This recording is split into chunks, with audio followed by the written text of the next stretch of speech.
हुजूर ने फरमाया जो फर्ज नमाज के बाद दुआ मांगे अल्लाह उसकी कबूल कर लेता है। नबी पाक सल्लल्लाहु ताला अलैहि वसल्लम ने फरमाया अल्लाह मुसाफिर की दुआ कबूल फरमाता है। हुजूर ने फरमाया अल्लाह मजलूम की दुआ कबूल फरमाता है। हुजूर ने फरमाया बीमार से दुआ कराओ अल्लाह उसकी दुआ कबूल फरमाता है। हुजूर फरमाने लगे माँ बाप जब भी औलाद के लिए दुआ फरमाए अल्लाह उनकी दुआ को कबूल करता है। आप अपना ताल्लुक बनाएं दुआ के साथ, इबादत के साथ, मुसल्ले के साथ रिश्ता बनाएं, इस्तिगफार पढ़ें। सलाहुद्दीन अय्यूबी सलेबी जंगों में थे।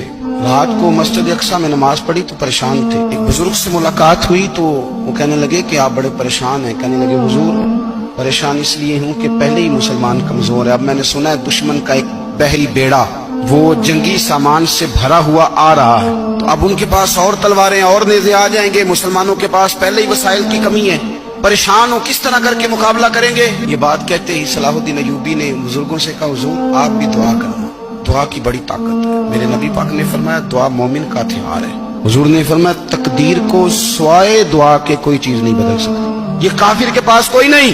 फिर सुने कई बार कह चुका हूं ये हथियार है। काफिर के मुकाबले में जो तेरे पास सबसे बड़ा हथियार है वो दुआ है। दुआएं करानी छोड़ दी, करनी छोड़ दी, लेनी छोड़ दी। हजरत सैयदना अनस बिन मालिक रदी अल्लाह ताला अन्हु फरमाया करते थे मैंने वो रंग देखा है जब हुजूर दुआ मांगते थे और हुजूर की मुकद्दस आंखों में आंसू भी साथ ही बहा करते।